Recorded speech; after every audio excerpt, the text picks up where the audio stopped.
Okay, we are on. All right. So, let's talk water. Okay. So, this time the audio is on. So, we're not going to try to completely recreate the conversation we had last time, but I'm sure we'll hit similar topics. Yeah, it'll be impossible. I do remember last time we started on the C44 reservoir. Yeah. Your article is up. Right. So, and we've had what was your takeaway? The one thing we talked about was my article expressed the fact that I don't have a lot of confidence in the Army Corps of Engineers for overseeing the construction of these reservoirs, and the problem, there's two problems with it. Problem number one is, if you look at the Comprehensive Everglades Restoration Plan, it has like 68 projects in it, and I can't remember the number I used in the article. I looked it up before I wrote it, but it's something like $21 billion or something crazy like that.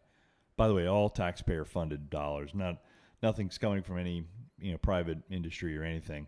This is all federal and state funds that are going into these projects.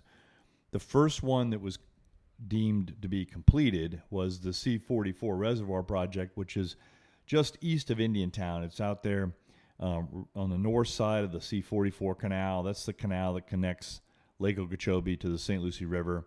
That's an entirely man-made canal. It's 23 miles long. And off of that canal is where they connected and built this C44 Reservoir Project, which consists of about a 3 by 2 mile long reservoir that's adjacent to 6 of these stormwater treatment area cells. And the way it's supposed to work is like this. The water level, when it's above 14 and a half feet above sea level in the C44 canal, that is when they can pump into the C44 reservoir. They fill that up to about 10 feet in height. So you got about 10 feet of water in this reservoir. And then slowly they meter out the water into these stormwater treatment areas. And that allows plants that are in those stormwater treatment areas to clean up the new nutrients that are in the water. So it makes the water cleaner. And as it slowly moves through those STAs, eventually, whatever doesn't evaporate or seep into the ground, into the sandy soils out there, will eventually can be put back into the C44 reservoir in a location that's a little east of where the STAs are. So this is the basic design for many of the comprehensive Everglades restoration projects that are on the books to be completed in the next 20, 25 years. It took them about 20 years to complete this first project, and they're still within the 2-year operational testing phase for this project. So the first thing is that everybody who's involved in this process has planned these reservoir adjacent to STAs, these projects, and there's going to be several of them throughout the Everglades system. It's going to be designed to clean water before it goes somewhere else. And they're all pretty expensive. This one cost about $340 million. We've got another one that they're working on right now on the C43 side of the lake, which is on the west side of Lake Okeechobee.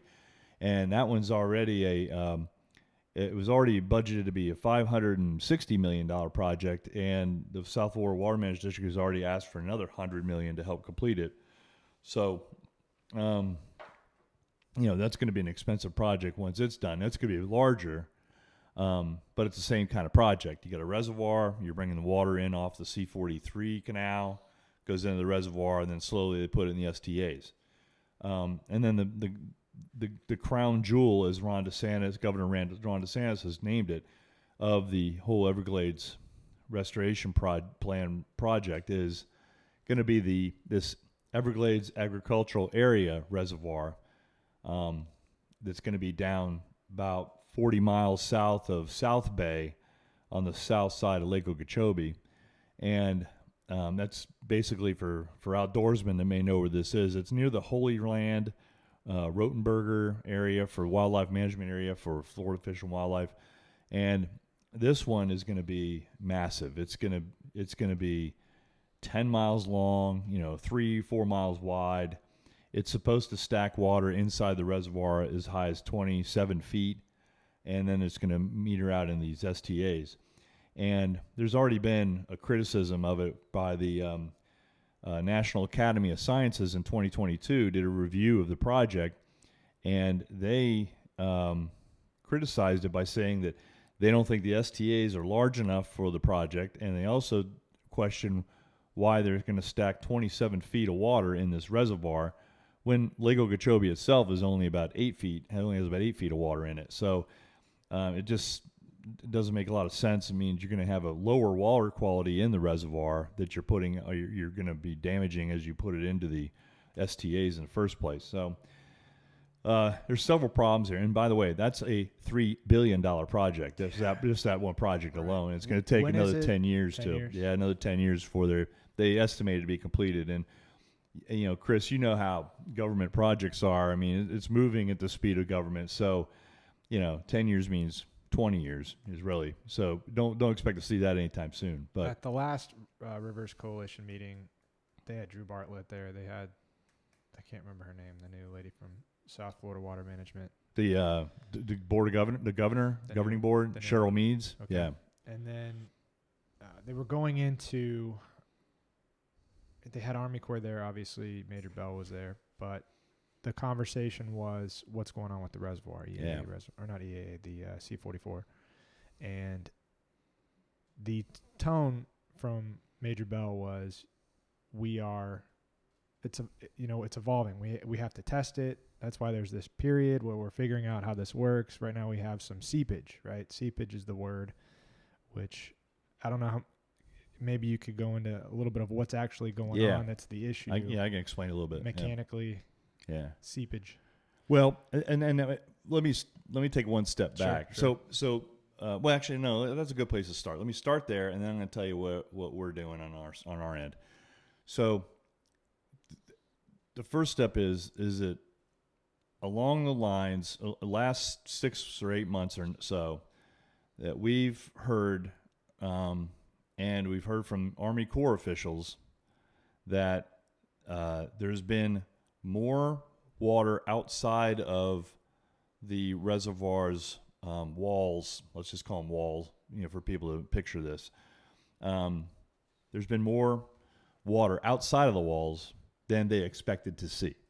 So that sounds like a pretty subjective definition, and those were the words that they were used to explain it. Which mean, and then the second words that were used to explain it in communications with TC Palm were, and we're in litigation. Now that part is that's the major point right there. So what kind of litigation? What's going on? Who's the problem? And that kind of stuff. Well, the land that's around it is sugar land, right? Well, it's not. It's not so much. Yeah, it is, but they're not worried about public safety so much. They're just worried about whether the reservoir is going to do what they designed it to do. Mm-hmm. So for listeners, I want you to picture this because it's better. I could draw you a picture and be great. I'm gonna try to find something that illustrates your point. There's some photos out there, but the problem with this is you got to picture this reservoir. Okay, the reservoir I told you is like about 3 miles by 2 miles long. Okay, it's a little smaller than say Blue Cypress Lake, if any of you have ever been out there in western Indian River County, which is a natural lake, by the way. This is 3 miles by 2 miles long. You can stand on the edge of the reservoir, and you can see all the way across it. You can see the whole scope of the reservoir from the southern end, which is where the pump station is that pumps the water into the bottom of the reservoir. The problem is on the southwest corner of it, that's where they're complaining about the seepage. So water from inside the reservoir is working its way through the base of the walls of the reservoir to the outside somehow. They have a kind of a swale that goes around the outside of the reservoir that's designed to catch excess water like that. So that's not really much of the problem. but the volume of the water that's actually coming through is a little bit alarming for the Corps officials that are still managing it. Now, this is how the operation of the reservoir is supposed to work. And I know this is kind of boring for everybody, but just bear with me for a minute. I'd say whoever's going to listen to this is curious. Yeah, I mean, if it's you're worth the time and the details. yeah, if you're still in it, you're interested in it. Let's put it that way. Otherwise, you've already clicked off this thing in about 30 seconds. Yep. But anyway, the reservoir is like the walls are made of this earthen material and some concrete, and at the base of the reservoir, like where the bottom of the reservoir is, picture it being about 35 feet wide or so. And at the top of the reservoir, which is maybe 15, 20 feet high, it's a little wider than like a road that you could drive cars on. And they've got a road that goes around part of it. So yeah, you can drive around it and stuff. So it's a nice big, sturdy, structure. And congratulations to the Corps, because, one thing I want to stop for a second and say, I've criticized these guys for 28 years that I've been writing columns for the newspaper.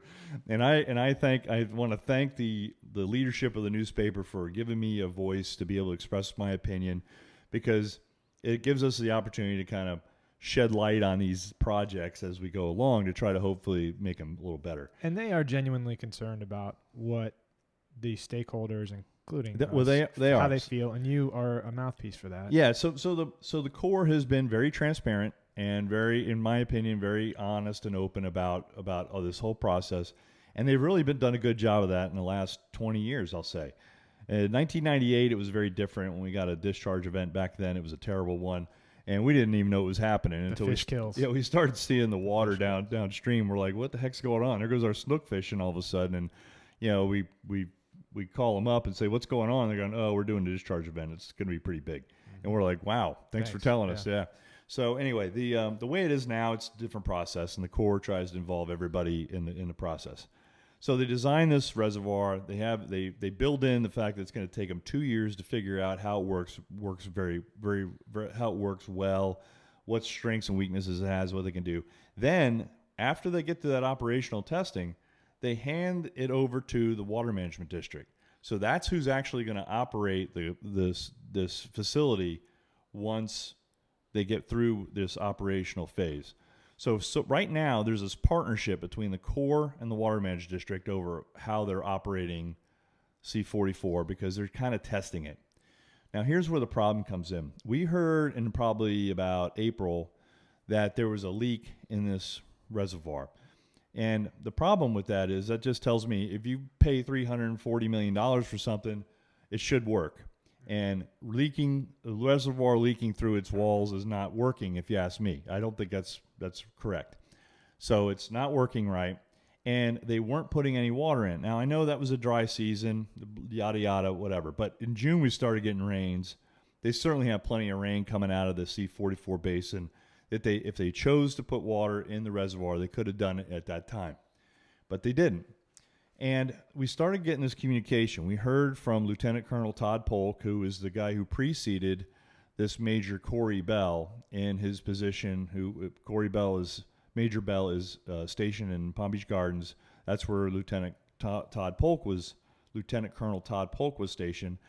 And in August, Polk retired from the Army. So he is no longer an Army, an active military person. He is now a private citizen out there. And congratulations to him. And he was a super nice guy. Yeah, he was. Yeah, and I'm sure Major Bell's a very nice person. I haven't had a chance to work with him very much, but this is his first. He's real sharp. He's very smart. The good news is I know he's from Florida. He's from Gainesville. I think he went to the University of Florida at one point. So I know he kind of understands that Florida is all about water. He may not be familiar with our water and how it works, but he'll learn in the next couple months and years. But Colonel James Booth is the Jacksonville District Commander right now. And we heard from Colonel Booth, we heard from Lieutenant Colonel Polk several times that the reservoir was leaking. And they called it seepage, okay? And I asked if is that a engineering term? Is it a technical term to describe what's happening? They go, no, it's not. It's just what we call it. So it's just water going through the dike is all it is. Doesn't sound like a big deal. Well, why is this all this fuss? Well, we just want to make sure it's working right. Well, what's happened in the last couple weeks is we noticed that they did start putting water into the reservoir. They started running the pumps. They've got about 4 or 5 feet in the reservoir right now. So it is sort of working. And I guess they're just going full steam ahead. I don't know. They were saying they were up to 7 feet. Yeah, maybe 7 feet or 7 something. feet right now, because Now, I know it was we were hearing 3. Yeah, so some of it came from rainfall during the months of September and October, but a lot of it you can tell. There's a website they have where it shows the pump operation, and you can tell on there they've been running the pump. So they've been moving water from the canal, the intake canal, into the reservoir, that's good news. Great. So our environmental reporter with TC Palm, Katie Delk, she's been on this story and asking questions since July about what's going on with the reservoir. And what I noticed is that right about the date that she started asking questions is right about the date that they started putting water in the reservoir, right around mid-July. And they kind of were fiddling around with it a little bit. They were putting water into the C-44 canal from S-308. A couple times they had to open S-80 to let water out. So I don't understand why they did that in July and back in July and August, because that was, in my opinion, unnecessary. But they kept doing that. But around July, they start putting some water in the reservoir, and you can kind of see the amounts. August and September, they start putting a little bit of water in there in October. So now there's this weird dialogue going on. It's this 3-way dialogue between our reporter, Katie Delk, South Florida Water Management District, and the Army Corps of Engineers, where Katie Delk's, and my editor is pushing Katie to make sure that she wants to get an answer from the Water Management District or the Army Corps. Why did they start putting water in the reservoir? Was it because Katie started asking questions? Was it just part of their operational testing? Did they just figure we're just going to put it in there and see what happens? We just want an answer. We don't really care what the answer is. We just want to know what the answer is. And the district is saying, it's nothing. We just started doing it. The Corps is saying, it really isn't working right, but it's what we're dealing with it. And they're both kind of saying to Katie, they're not really answering the question. Neither one of them has said why they did it at the time they did it, or what the reasoning was. So we're still trying to push to get those answers, and that's going to be in a forthcoming story eventually. But anyway, that's where we stand on the reservoir. I'm confident as we go forward. It's probably a minor issue, but the problem I had with it when that's why I wrote my column is, we saw this happen about 16, 17 years ago with a much smaller reservoir that was built in the North Fork of the St. Lucie River. It's built up there off of Gordy Road, just south of State Road 70. And it's that watershed they call the 10 Mile Creek area, which actually is the North Fork of the St. Lucie River. And what happened? Well, what they did was when they built the reservoir, they had built it for like $15-16 million. It was ready to go in 2006. And the Corps was going to hand it over to the Water Management District, just like they're doing with the C-44 reservoir. Right when they went to do it, the Water Management District said, hang on a second, this thing is not designed the way it was supposed to. It doesn't work right.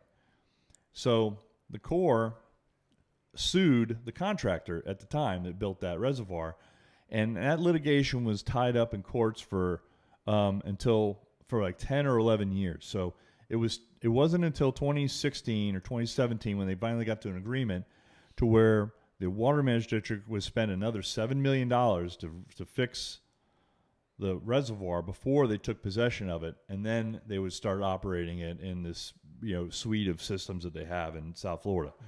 So that was a precedent to this project. And I said, like I told you, there's 2 other projects that all told are going to cost $3.5, maybe $4 billion by the time they're both done. That if they don't do these right, if they do this the same way they've done the last 2, we're looking at just unbelievable taxpayer waste of money. So let's get this right. Let's make sure we're doing this right. Let's make sure the contractors are making their deadlines, but also that they're doing it right, because if they make their deadlines, that's great. But if they're doing a shoddy job while they're doing it, then what are we going to get for our money? We're not going to get what we want. This EAA reservoir that's well south of Lake Okeechobee is supposed to. It seems like such a huge undertaking. It It's is. such a It's massive giant. thing. It's giant. And what we're doing is picture this in your heads, people. We're talking about these two other projects that are underway right now. They're both flat pieces of land that we're literally building reservoir walls that go up from the flat land up, and then we're going to fill it with water. It's just it's a difficult proposition. We already see what, basically they do the same thing with phosphate mines out in Southwest Florida. We already see those things are always leaking every now and again. So, we've got to get this right before we go forward. Because that's a hope. I mean, the EAA reservoir is what's pitched as. When Drew Bartlett was here, he's saying that we don't need additional storage with the EAA reservoir. We do. He's absolutely wrong. Okay? I was surprised he said that. You know why he said that, Chris? There's been this a silent narrative. I'm not. Let me first say this. Okay, I'm not a conspiracy theorist. But I've just been at this game a long time. I'll put on a tinfoil hat with you. Yeah, well, I mean, we could do that part, Yes. But yes, the thing I think is odd is we've seen a change in how the Water Management District, Florida Fish and Wildlife, DEP, you name the state agency, Department of Health's about useless. You name the state agency, we have a strained communication flow with the media, and it's hard to say it's not intentional. Or how do you guys interact with them? Okay. Well, let me give you a before and after. Do they send you PR press release? Well, they do, but this is the other way it really works. So, yeah, you get the press releases, whatever. Well, every press release that you ever get from an agency is flowery and flowing and glowing, and we can't do any wrong, So then, what our job is, and we do this for the readers and the taxpayers. We don't do it to be jerks, That's I think one of the things that is misunderstood in the general public about how the mainstream media works. We don't sit around a table and come up with, gotcha kind of columns and gotcha, projects that we're trying to go out there and get. That's not what we're all about. We're simple, underpaid, overworked people that just sit around and we try to come up with ideas based on what the public is telling us they want to know about. And if you don't tell us what you want to know about something, we may not go looking for it. We may not ask the right questions. So we need feedback from our readers and our subscribers, and we appreciate that every single chance we get. But the way we work is when the Water Management District sends us this glowing press release about some ribbon cutting at the next project they're working on, it's got all these numbers in there about how the state agency is working in conjunction with the governor and all this money that's available and how this is all working, and all that part is good. And then there's always some questions that are left unanswered in those press releases. And so we just ask the questions. We realize, like who's getting the contract for this, or what does, how much money is that going to cost? Because maybe that wasn't in there. Are they forthcoming with So, information? yes, they are sometimes, and sometimes they're not so forthcoming. And that's where we're running into problems. Is before, back 6-7 years ago, and some of you may remember Tyler Treadway was a reporter with us. He would ask the Water Management District questions, and we're talking about the same communications director. He would ask him questions, and he would get answers. Our next environmental reporter, Max Chesness, would ask questions, and we get answers from him. And Katie asks questions and gets answers that aren't really answers to the questions she asked. And that's the thing we're seeing a different kind of form of communication. We're seeing things where, let me give you an example Are of something I did. you talking specifically from the Corps or South Florida? Or? Well, mostly from South Florida Water Management District. The Corps is the Corps.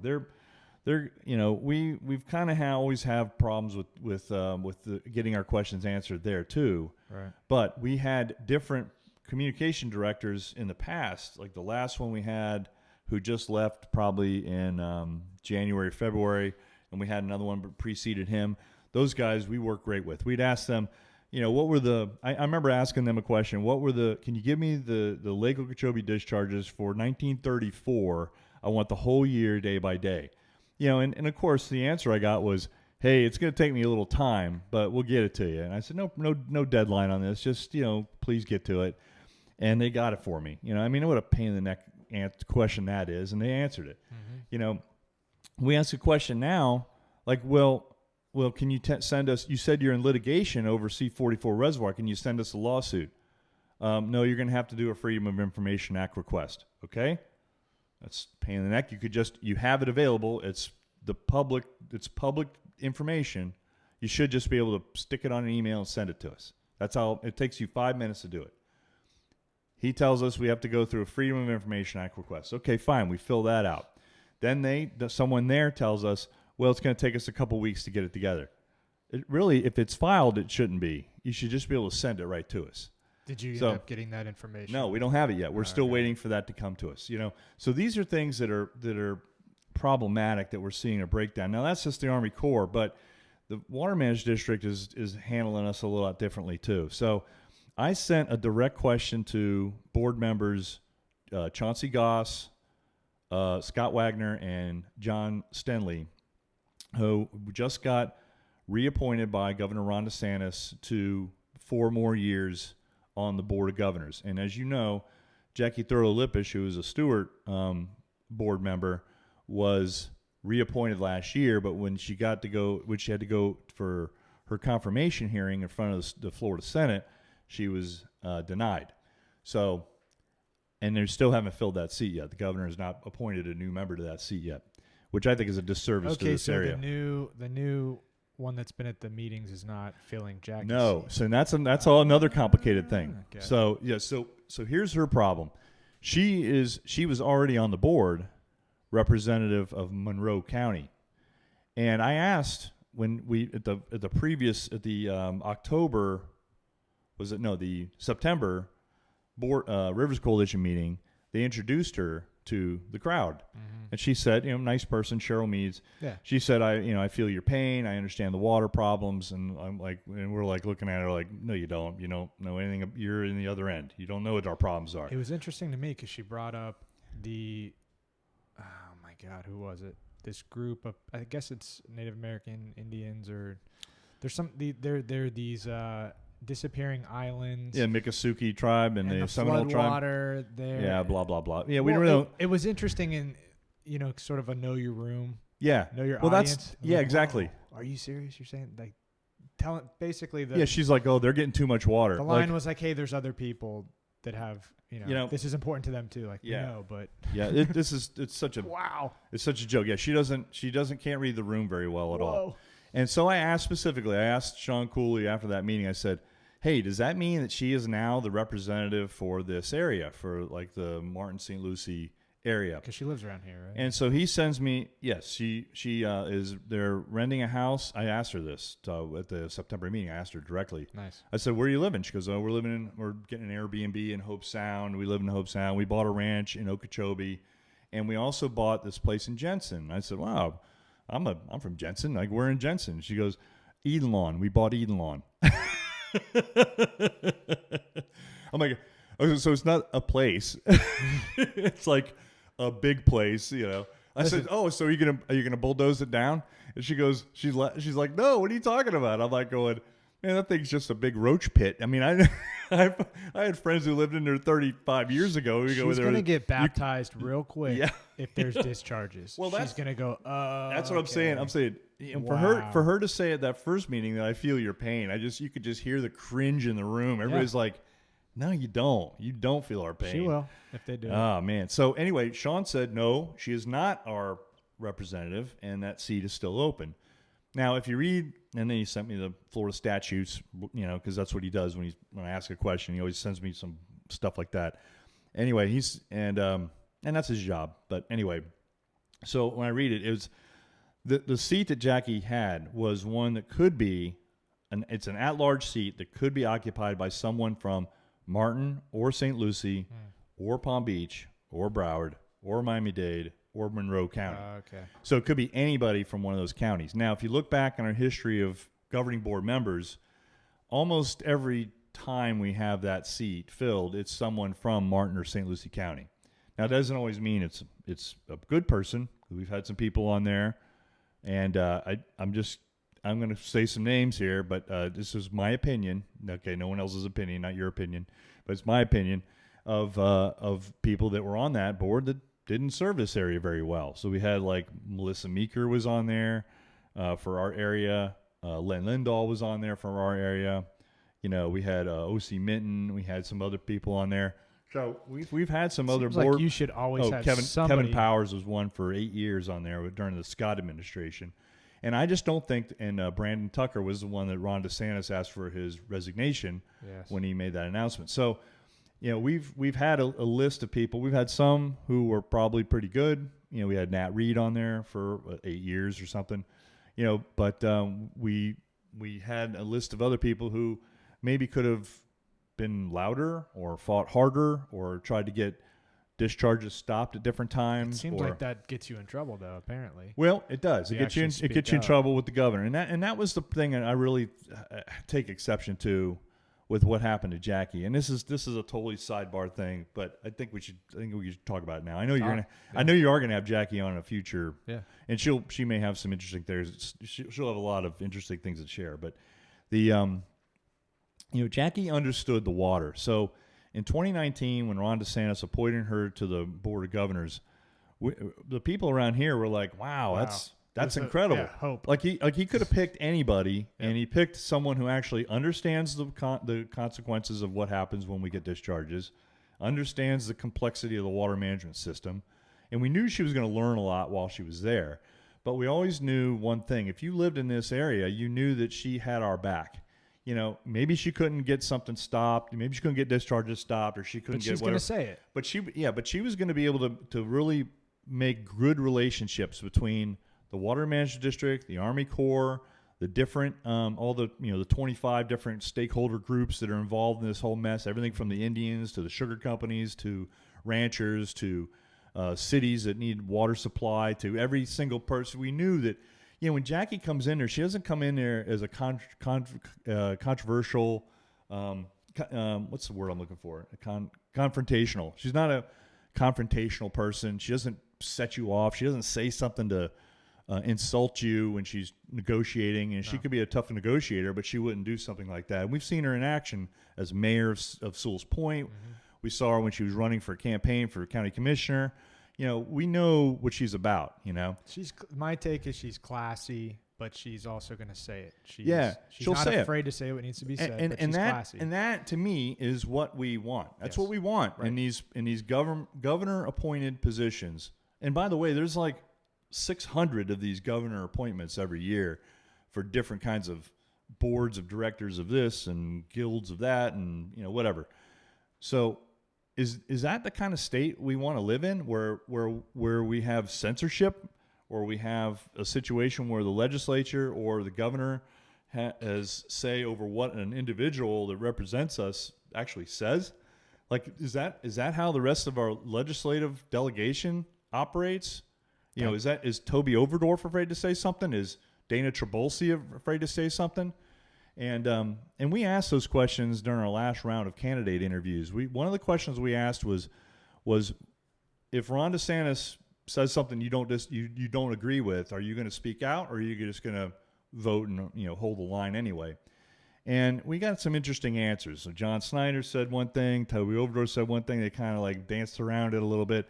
Dana Trabolsi like just completely shut down the interview and took a shot at us for even asking the question, which told us what that answered the question. Not a good sign. Yeah, it answered. So anyway, we put those candidate interviews on TC Palm, and then what we ended up doing is our editorial board chose not to endorse anybody for state legislative positions.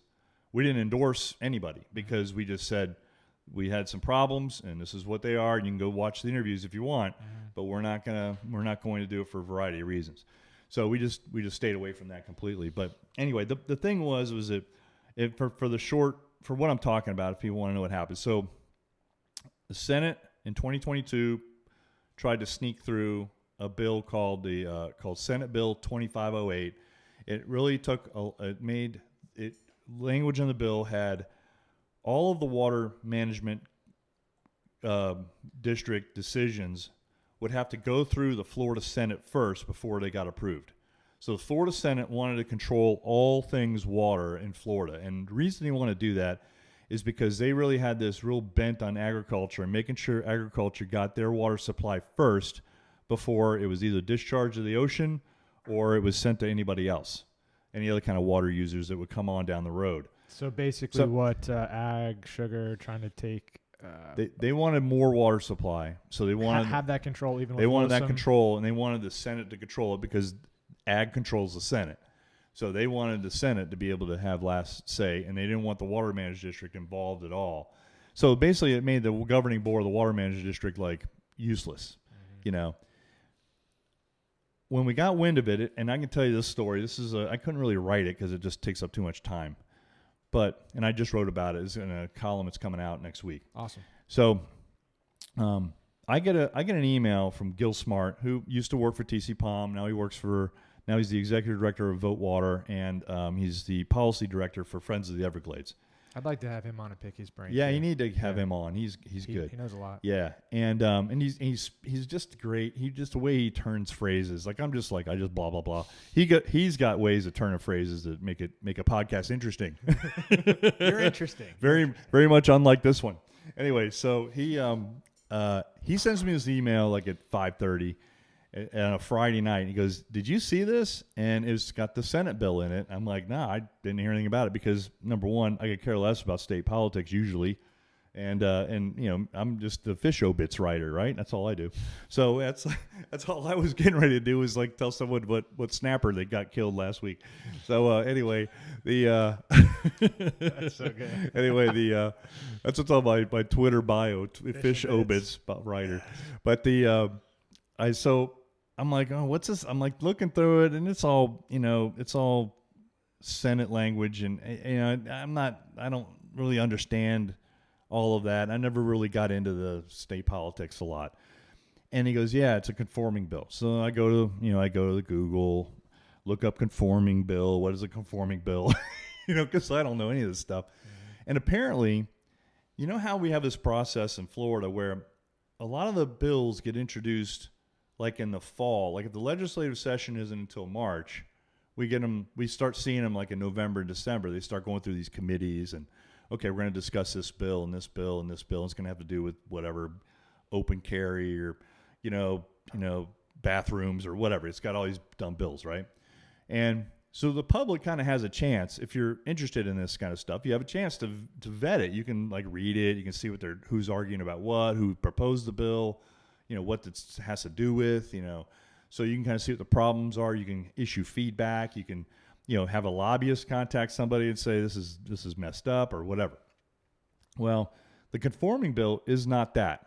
The conforming bill apparently is something that the Senate, and I'm not sure if the representatives can do this, but I know the Senate can do this, where they just introduced the bill halfway through the legislative session. They literally were, it's a 2-month session. They introduced it a month before the session ended. It goes right into the budget and usually has no public feedback because when they introduce it like on a Friday afternoon at like 3 p.m, they vote on it like on a Tuesday, and it's boom, gone, So you take off the weekend, there's no anybody got any discussion? No, they bang the gavel. They go into Tuesday, they vote on it and whatever, and it's done deal. So this time, the Senate kind of got caught. Gil found out about it, and I'm sure other organizations. I know Captains for Clean Water knew about it. Sanibel Captiva Conservation Foundation knew about it, and there were some other groups that knew about it. Captains for Clean Water put out this red alert to its members, and thanks to them, they scrambled. They all went up there. Some of them wore their jackets. Some of them wore their fishing shirts. They all wore their Captains for Clean Water hats. They descended into Tallahassee, which, they all had to take a day off of work. None of them did fishing charters that day. They drove up from Fort Myers and Stewart and Miami and the Keys and Jacksonville and Pensacola, and they came in and they brought their boats and they protested on the steps of the Capitol, which I think is illegal nowadays, after the last legislative session. Yep. And then they went into the chambers and they wanted to issue public comment. First thing the Senate did was they limited all their comment from like 3 minutes, like you're supposed to have, to something like a minute and a half. Everybody spoke as quick as they could. Every single speaker, there was like 40 speakers, were against the bill completely, tell them it was dead wrong. Then it was time for the Senate rebuttal. And there's only 40 senators, and I think like about 10 of them what they did is they spent their time talking down to the people in the room that just issued public comment, saying things like, "Oh, you're mistaken. I don't know who misled you. You really don't understand the language in the bill." That's something Gail said about SB 102. I was surprised by Yeah, that. Like, well, that's no, I'm not confused at all. that's the arrogance. Yeah. It's like the arrogance of Tallahassee. It's just this pervasive thing. Like once you get up there, your mindset changes. The way you treat people changes. The way you think changes. So they're all talking down, and the last person to speak was Senator Ben Albritton, who's he's from Wauchula out there in the middle of the state, and he politely, everybody was very polite, but they all talked down to everybody in the room. Then they said, "Okay, time for the vote. Let's vote for it," and it passed like 37-3, something like that, which was just crazy. There was only one senator that spoke against the bill who voted against it, and that was Brandis, who's no longer a senator, who was from like the St. Pete area, and he was just going, "I don't get this. This is wrong. Like, why do we even do this?" He's the one who just agreed, like, well, this whole thing is shady, and then he voted against it. The other 37 colleagues voted for it. So it passed. It goes into the state budget, and then a couple weeks later, Ron DeSantis has to sign the budget, and fortunately, he decided he got pressure from Captains for Clean Water and other members to veto the bill. So he vetoed the bill. Thank you, Ron. Yeah, but after they passed the bill, after the Senate passed the bill, at the next governing board meeting for the South Florida Water Management District, that's when Jackie spoke out. And she said something to the effect of, this is the Senate. The Senate says, "Hey, we're up here. We're God. We're saying this is how it's going to be done." And that was the line that they took exception to. But here's the clincher, Chris. This is the thing that really infuriates me more than anything. Kathleen Pasadomo from Naples was the Senate president this year that denied Jackie Thurlow her position on the board, which is, Jackie's like fine, but it was just one of those things that was just dumb. Okay. And she chose that comment as the reason why that they didn't want to do it. Now, they had Jackie go to Tallahassee. They had Jackie meet with other senators. She was supposed to meet with Kathleen Pasadomo, who told her only when she was at the door that, "No, I'm not going to meet with you." And then she found out the next day when she's supposed to go in the open Senate to be confirmed for her seat that that we're not confirming you. That's when she found out. She called Gail Harrell. Gail Harrell couldn't help her. All she could say was, "Well, I don't know. You're just not being confirmed." Which that's one thing. But why would you make her travel all the way up there? Just tell her before she even leaves Stewart. She didn't have any problem with that. She'd be like, "Okay, why don't you send an email to her or a text or a phone call or Snapchat her? I don't care. Do something. Tell her." You know what they never did? No one in the Senate told her. No one in the Senate told her. They made Sean Cooley, the communications director with South Florida Water Management District, tell Jackie that she wasn't being confirmed. They wouldn't tell her to her face. They wouldn't call her. They wouldn't say it to her face in person. They wouldn't even text her. Like if you're gonna break up with your girlfriend, aren't you gonna at least send her a lame text or something? I mean, you're gonna be, I don't care how lame you are. You're gonna tell her. They wouldn't even tell her. And to this day, they still haven't had any contact with her. When her term ended a couple months later on June 19th, they still had no contact with her. And this is the thing that really makes me mad, is that Mike Glenn, who's a resident and taxpayer who just lives over near South Fork, he lives out there in Western Martin County. I had emailed Kathleen Pasadomo. I had called Kathleen Pasadomo. I got no word one way or the other about anything about this. Nobody wanted to talk to me about any of this stuff. Right. So Mike Glenn, a couple of months later, sends Kathleen Pasadomo a nasty email just saying, "I think it's really wrong what you did." Kathleen Pasadomo writes at least 1,500-word email back. I mean, it must have taken her an hour to write the email. And it goes on this big, long thing about how I'm elected by the people of Florida. No, you're not. You're elected by the people in Naples who don't have a clue what's going on. That's who elected you. You have no concern for anybody else who lives in Florida. All you care about are the special interests and the people who are funding your campaign. That's all. It's very clear as to who you serve. And for you to not even have the decency to talk to Jackie, but you write an hour-long email to another constituent who you don't know, and you just kind of you're just blowing off, but you want to justify your side, so you say all this stupid stuff. That whole thing infuriates me. The fact that she was arrogant enough to say, well, I was elected by the people of Florida. I didn't elect her. I had no chance to vote for her or vote against her. We don't choose. We can only vote for the Senate candidate that's in our district. So, that's why, Gail Harrell keeps getting elected. But anyway, that's my 2 cents on the whole thing. It's just a bunch of crap. It's been interesting because I had no clue before being in the commission, but it's been interesting to experience that, because normal people working, right? Like you may catch a headline, or if you really care about water, you're pretty bummed out about Jackie, but unless you encounter it directly, you have no sense of the pettiness and sort of passive aggressive. How petty is that? It's very. Yeah. It's like not even high school. It's like middle school. I know. It's like it's like a tweet from the NBA. That's how petty it is. If you, all right, that's obscure. If you are willing to speak out against something, which is what. Right. I thought we lived in a country of free speech. I go back and forth with Gail's PR person on Facebook. We sort of troll each other, but one of the things I said to her was, instead of getting defensive on Facebook, why not listen, right, to what the tone, don't just think I'm crazy and some oddball guy that you want to go away. I'm representing the voices of a lot of people who don't even know who Gail is or you are or any of this, right? Listen. Just care enough about the people who you represent. In this form of government, you are the representative of those people. And, it was in the context of SB 102. Yeah.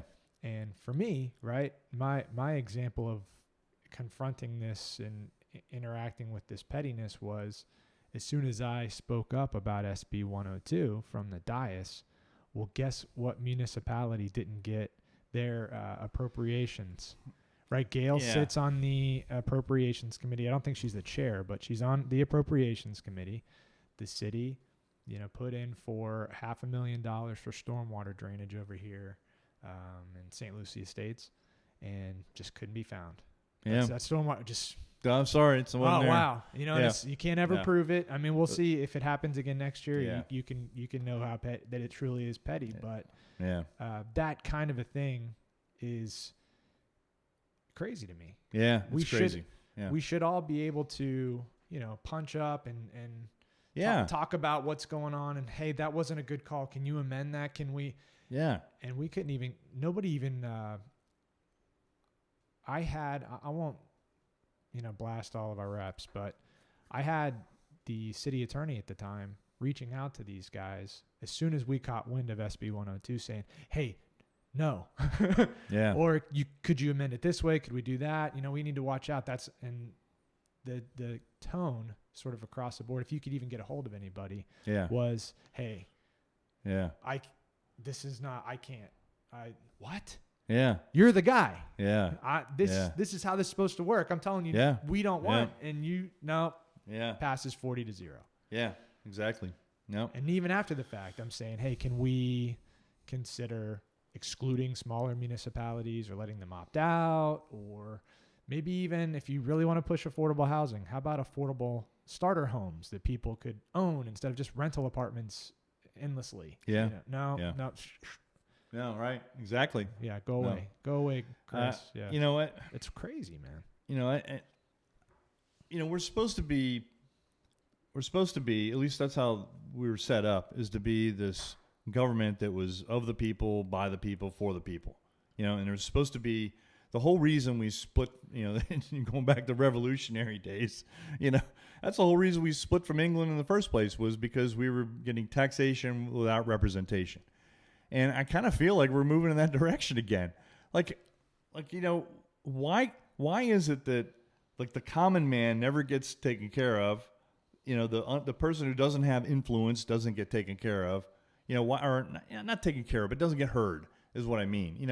I'm not saying we need to, spend all this money on this stuff. I'm just saying is that it just seems to me that we have lost our voice. Right. And when you're not an influential person who has made lots of campaign contributions to elected officials, you don't get heard. Period. And if you complain at all, if you complain at all, you lose things. you might, you'll lose your seat. You'll lose. Yeah, you lose stuff. And so I don't know where we're headed with this, And my hope is that more reasonable people step up. That's my hope. That's part of why I'm doing this is I want people to understand what's going on because I had no clue. And so having interesting conversations with people who know what they're talking about is informing, hopefully, anybody who let's hope it helps. Yeah. If we wanted to get back to the water for a minute, though. Yes. Yeah. So I did have another column that came out this week, and it was about Lake Okeechobee discharges. What's the title? Lake Okeechobee, just type in TC Palm, Lake Okeechobee, and it'll probably pop up. Cool. So there's one column there about whether or not we are going to get discharges. There's El Nino's in the title, so maybe you can put that in there. Awesome. Yeah.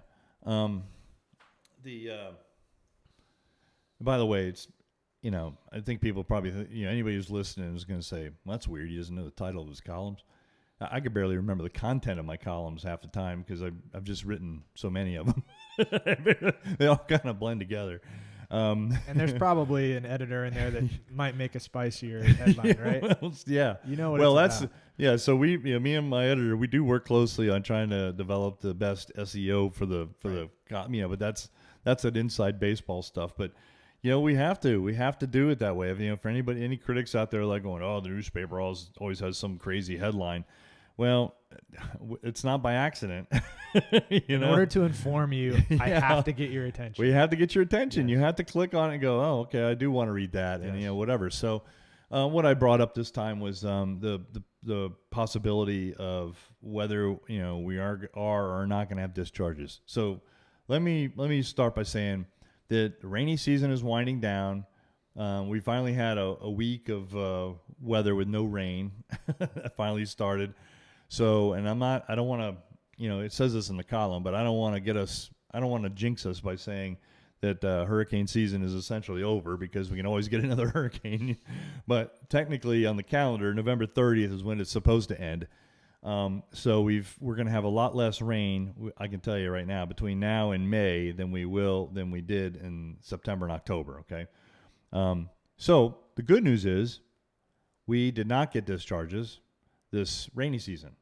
And through the summer, we really didn't get significant discharges. We did have an 85-day discharge event back in January and February, but we did not have a massive, hundreds of billions of gallons of water coming down the St. Lucie River this year, thankfully. Part of the reason for that, and I want to give total credit to Colonel James Booth with the Army Corps of Engineers, because they were operating strictly under what we're supposed to be operating under, which is LORS 08, which is the Okeechobee regulation schedule that was formed in 2008. We have not adopted the new system yet, which is called LOSM, Lake Okeechobee System Operating Manual, that we would have had discharges by now because they were trying to manage the lake in LORS 08 between 12.5 and 15.5 feet. And when it got above 15.5 feet, they would have to start discharging water to bring the lake level down. And instead, it got up to about 16.3 feet, and there were no discharges.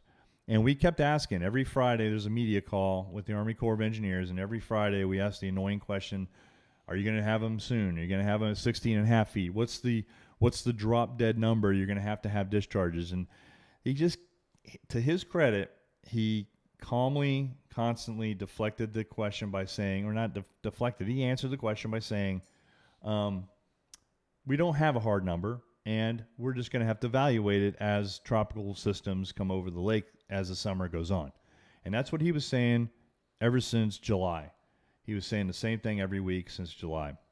And that's great. I'm glad he did that because we didn't have to have discharges and we didn't have them. So that was good.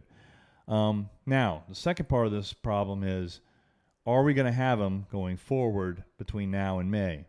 And I think we might. One of the reasons why is the weather forecasters are calling for a, quote, typical El Nino year. So it's not going to be like this massive El Nino, a major El Nino, but it's going to be a typical one. And our typical El Nino years in this part of Florida mean warmer than usual and wetter than usual. So we may get some rains. We're not talking, a week of 3-inch rains, but we may get, half an inch of rain 3 days a week between now and February, March, something like that. And if that happens, well, that's probably going to put enough water into that whole Lake Okeechobee system to where they're probably going to have to discharge water. Now, the good news is the lake level today is probably about 16.2 feet, and the lake level in January 1st of last year was 16.4 feet. Mm-hmm. So we're right about where we were a month and a half ahead of time as to where the lake was in January. And if we don't get rains in November and December, we may see the lake level actually drop a little bit from evaporation, just natural evaporation from winds and from the sun. So they call it evapotranspiration, but they can lose as much as an inch of water off the lake in one day with a certain evapotranspiration conditions. Usually it's during when the days are longer. Right now we're going to December 21st, so the days will be getting shorter until then, and then they'll get longer after that. But that's good news. That means we're not in a dire situation where they have to drop the level of the lake. So I don't know that they're going to drop it much, and if they do, we'll get some discharges, but they probably will be minor like they were last spring. My concern, though, is the lake restoration mode. That if it stays high and then, you're getting up at that level, now you're trapped into that cycle of discharges if you don't reach your target. Yeah. And they're talking about, and I don't understand it as much, but they're talking about they're banking that extra amount. They're banking it right now. So I'm not sure exactly what that means. But anyway. You'd think we'd be able to just have lower levels. You think? Just keep as it low. As a baseline. Yeah. Instead of trying to ride the rails at the top. Yeah, just keep it lower, And in order to get there, they'd have to let water out. But anyway, that's one thing they could do. And this is good news for the sugar companies, really. If it stays at this level right now, by the time they start drawing water after they, right now they're burning their fields and harvesting some of their fields, so they want the fields to be dry.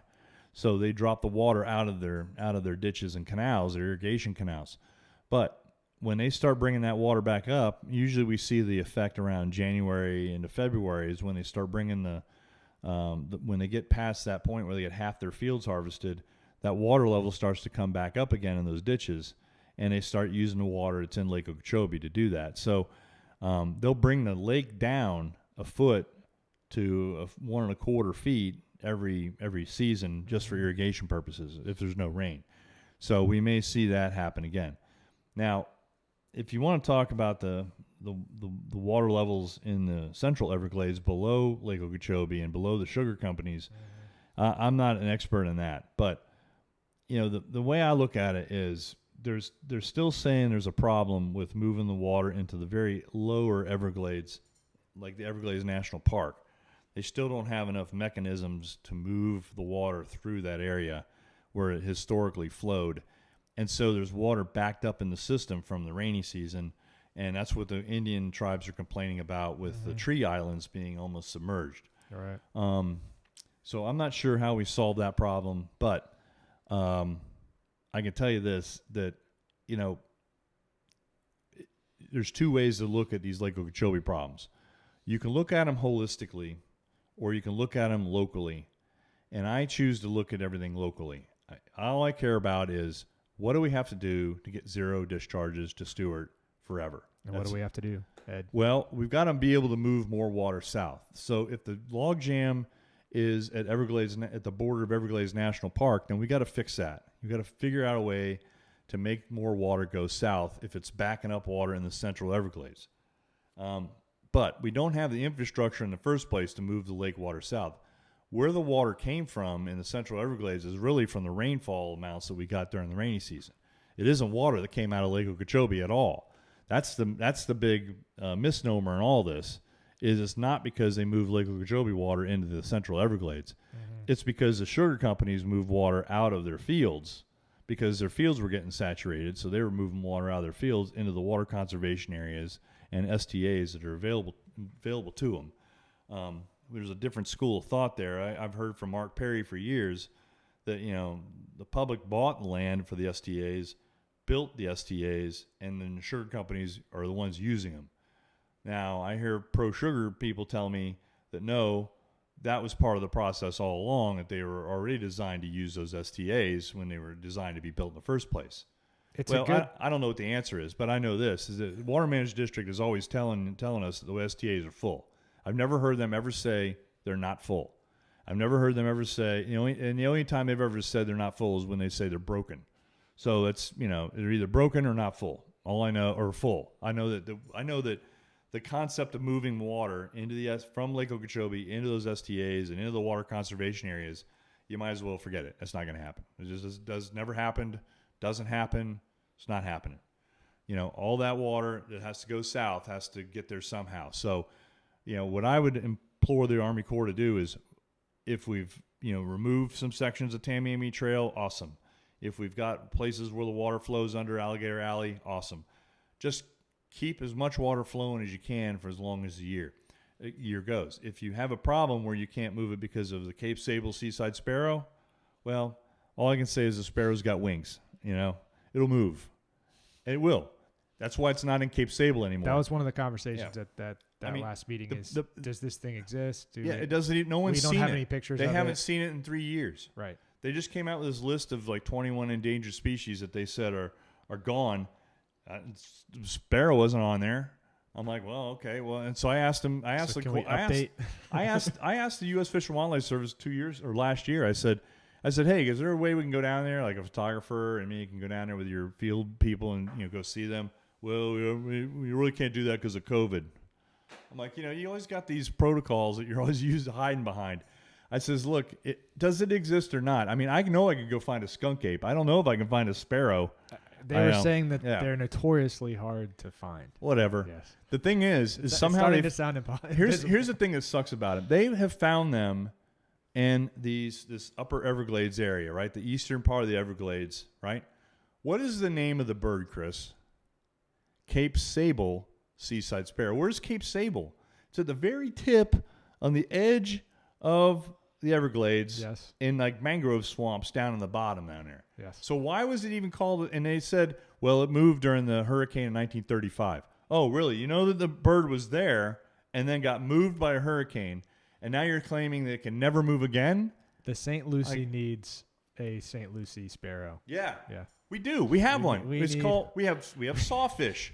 we have endangered sea turtles. You can pick the organism. We have a dozen of them. The opossum pipefish. We have all these different unique creatures that live in the St. Lucie River that for some reason never get any attention. Nope. But the stupid sparrow, and I wrote that column years and years ago. The stupid sparrow controls our water management system. Right. It's like ridiculous. The environmental impact of lake water seems to be relevant for STAs, right? With the sugar case, it's probably a good segue to talk about that. But the STAs being utilized fully, right, need to include the environmental impact per the federal judge's recommendations. But that's been my contention is, well, what about St. Lucie? We have a 10 parts per billion maximum for water that goes south into the Everglades. And we have nothing, no standards whatsoever for the water that goes into the Caloosahatchee and St. Lucie River. Clearly, it's one of those, But nobody, you know what? Chris, we've talked about this, and I'm not this. Okay, let me start by saying I'm not this sue happy, legalese type of person. Okay, I could care less. I just like to solve problems. They've got a problem. Okay, let's solve it and let's get it done. But what we saw happen was there was no legal standard for the water that went into the Everglades until, and I'm not sure what year it was, early 90s, I think 90s. It was. Yeah, and some lawyer for Earth Justice, who went on to have a famous career, got this 10 parts per billion standard. Now, mind you, and I'm talking off the top of my head. I know someone's going to email you and go, "Oh, Ed Killer doesn't know what he's talking about. He's wrong." It's okay. But as far as I know, they pulled that 10 parts per billion out of thin air. I don't think it was some type of scientifically determined amount of phosphorus that had historically gone into the Everglades or not historically gone into the Everglades. I don't think they knew what the answer was. And this lawyer picks 10 parts per billion. They argue it in a federal court, which, by the way, he was representing the Indian tribes in this case. And because they're Indian tribes, the federal government had to pick up all the legal fees in the whole case. So that made it easy for them to sue because they didn't have to worry about raising the money to file a lawsuit. And it went through this federal judge, and the federal judge told them they won. So that's how this 10 parts per billion standard got put in place in the first place. But has anybody sued the Army Corps over the standards in in the St. Lucie River or the Caloosahatchee? No, they haven't. It seems like with Losum, we're heading in that direction where at least we're talking about harmful algae blooms, right? At least we're not really going into water quality or phosphates or muck necessarily, but we're talking about at least mentioning in some subcolumn the health and human safety of the people that are around this estuary for the first time ever. Yeah. Which gives me some hope. But if we are if the only concern about health and human safety is tied to harmful algae blooms, then just do what they did this year and discharge before the summer. Well, that's what they're going to do. We're still discharging. Yeah. We're still going to have discharges. And what about the environmental impact of the fish and seagrass? See, that and 800 species of... And that's fascinating because what that does is that takes us back to pre-2005 because that's what we used to yell about. We always yelled about the quality of the water and the nutrients that are in it and how it was hurting the estuary and hurting the fish and hurting the businesses and hurting the oysters and hurting the benthic life. And it was just terrible that you're taking water from one watershed and putting it into another where Mother Nature had no intention of ever putting it, and you're putting in there by billions and billions of gallons, and it would do all this damage. And we would scream and holler, and everybody was on the same page, and we all thought it was working. But what would happen is the Army Corps wouldn't change their ways, and that was the end of that. So we still had to get discharges. Then the algae showed up, and that was a new thing. That didn't show up till 2005. Glyphosate, man. Well, could be, Glyphosate causes, fertilizers cause cells to grow, right? They enlarge, but glyphosate causes cell multiplication. Okay. So you get the combo of both.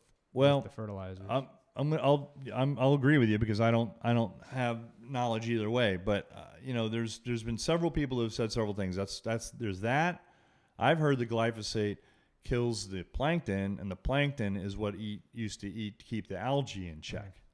That the plant that would eat, or the plankton that would eat other organisms like bacteria, that plankton was being killed off by the glyphosate, and that caused the imbalance. It's a wild card. It's going to mess up the system somehow. And here's what I do know is that they constantly are spraying herbicides in Lake Okeechobee. Now, it's not glyphosate, but if you look at the list, I mean, it's, every single thing that's close to glyphosate you can imagine is what they're spraying. And they're spraying, hundreds of acres, thousands of acres of Lake Okeechobee to control hydrilla, water lettuce, and water hyacinth, because that slows the flow of the water.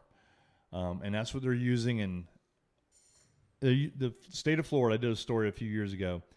The budget is $17 million for aquatic herbicides.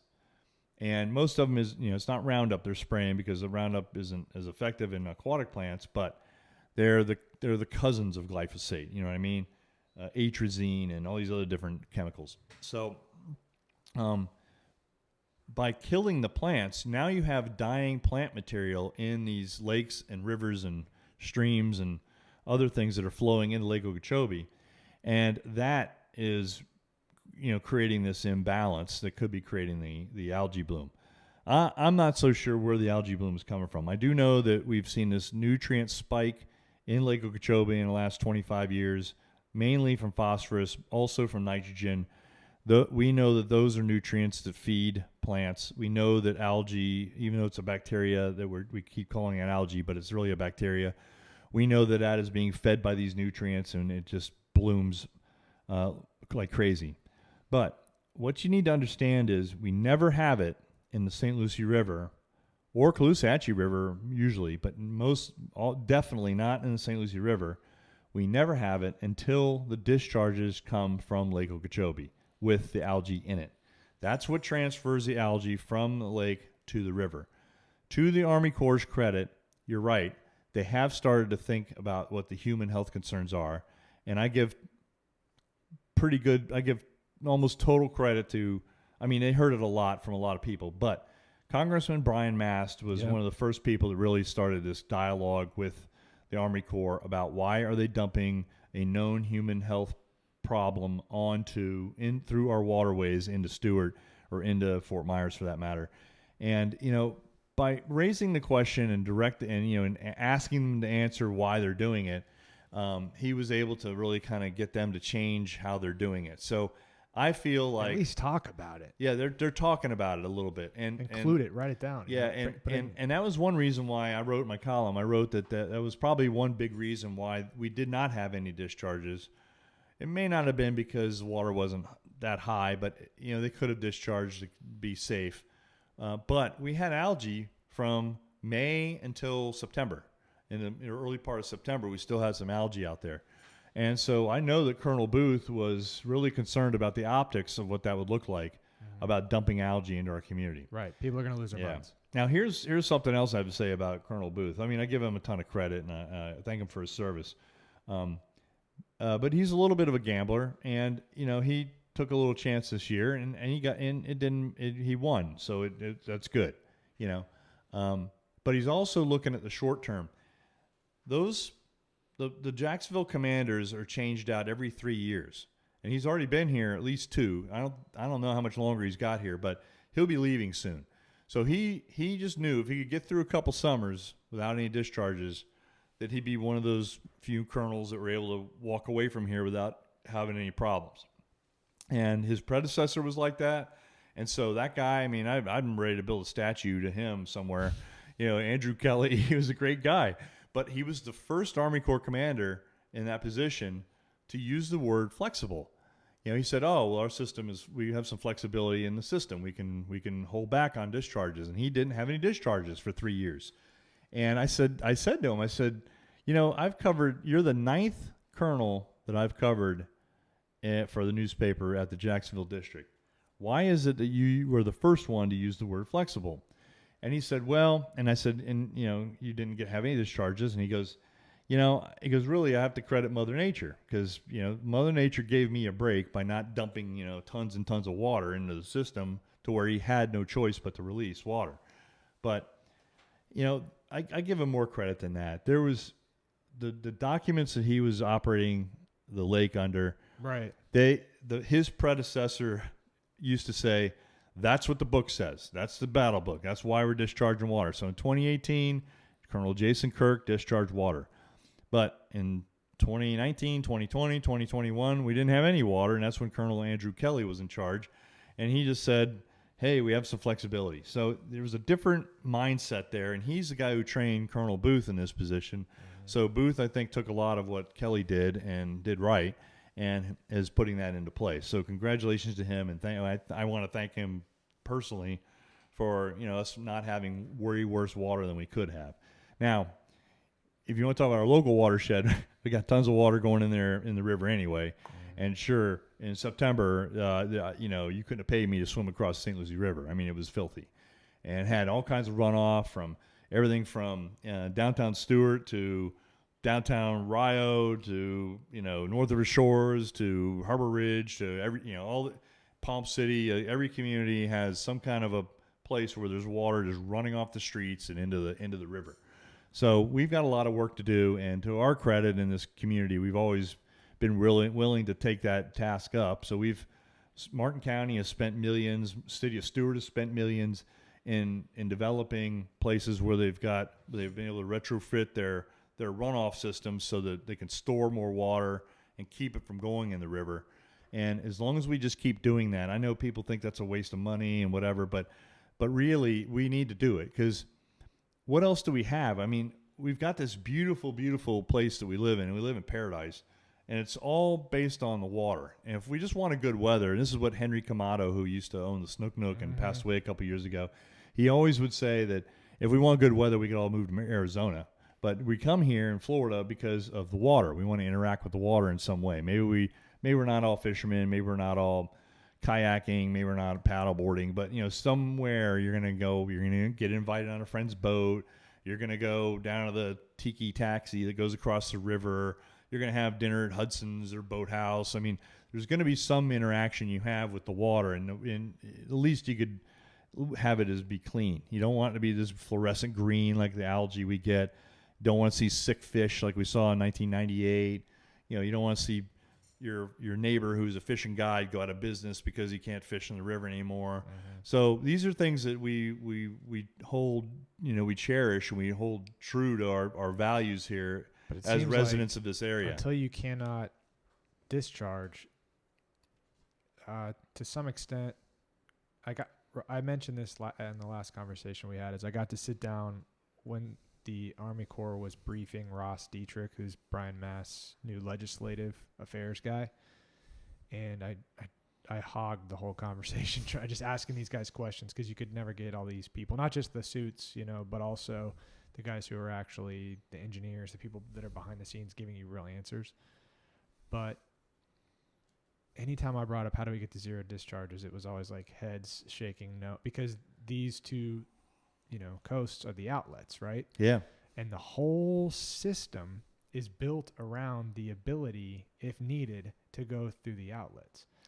Yeah. So my takeaway from that was, until the outlets are inaccessible, until that is closed, the system can't revamp around. You know what I mean? Yeah. As long as that exists, there is always the capacity to send it there. You won't get intelligent minds creating different solutions and different types of storage, because that outlet is always a possibility, right? Yeah. Yeah. And I think that's a great point, because that's where the crux of this problem is. It's where can the water go? And then the second part is, how do we make it go there? Right. But before we get to even that, is we have to force the system to be redesigned. And what we're really looking at is a plumbing system that was designed by people 120 years ago. They had this project on the books in 1900, and it didn't get put into use until 1925 or 1930.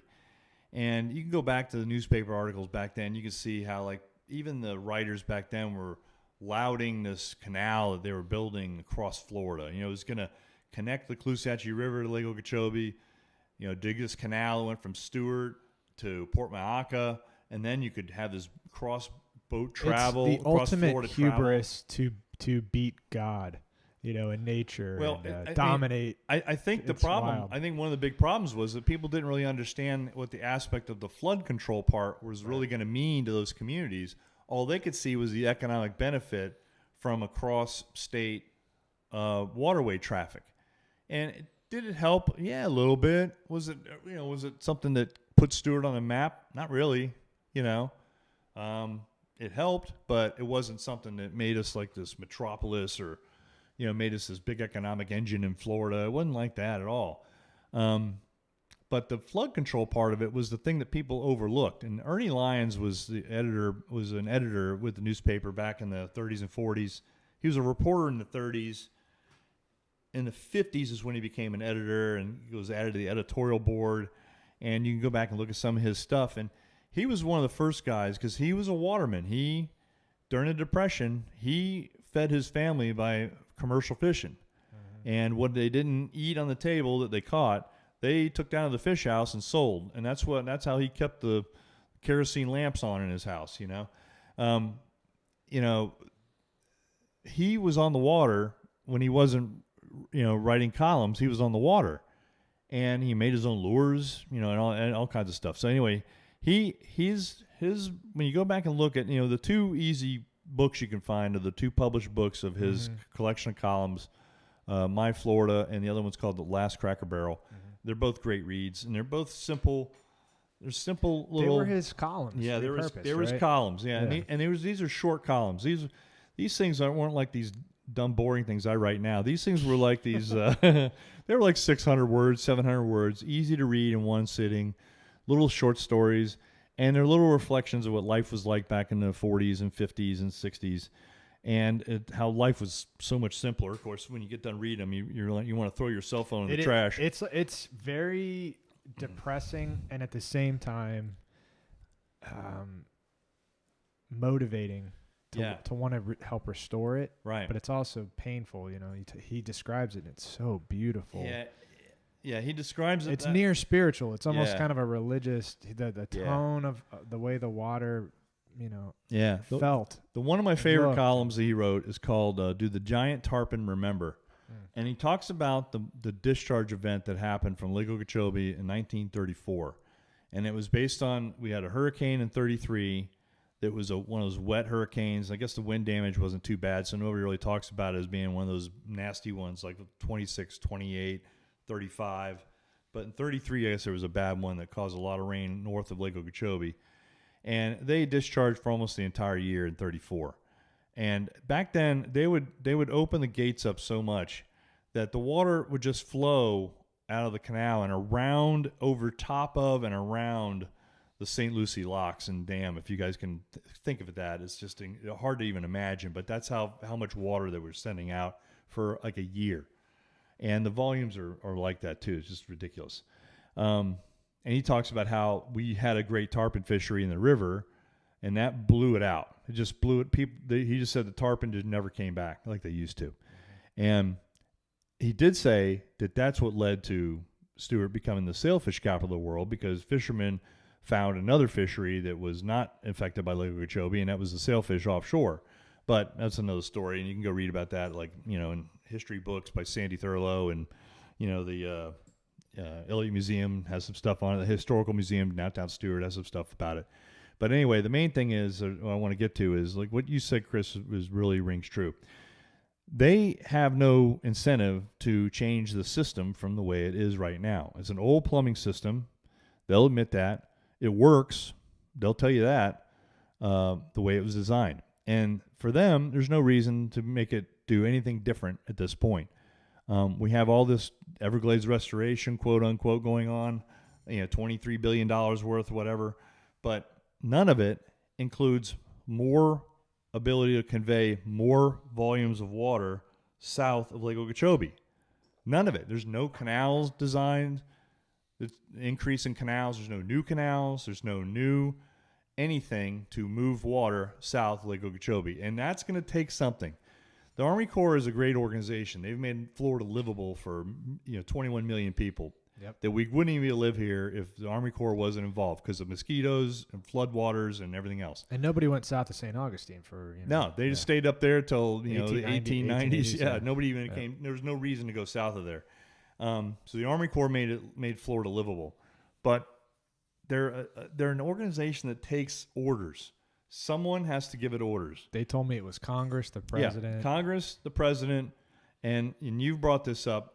Lawsuits is the other thing that we're a federal judge. So a federal judge will tell them to do something different, and that's what has to happen. Someone has to order them, but they have no problem doing the work. They'll be like, okay, they'll go back, they'll get their scratch pad out and their whiteboard, and they'll start their pencils, and they'll start making it work. And obviously, nobody in that apparatus wants their job to be any harder.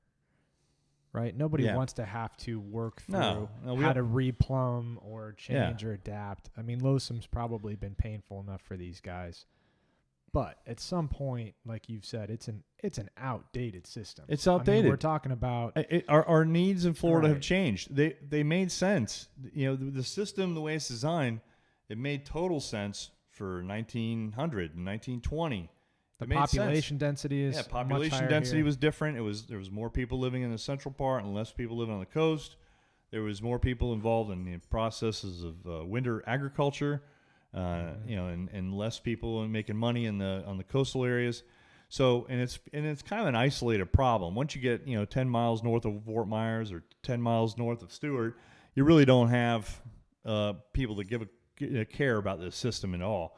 So that's part of the problem, and that's why you can't get a larger body like Congress to really kind of agree to do anything, because we really have one person in Congress who cares about this whole matter. Yep. That's Brian Mast, and there's 434 other people that don't.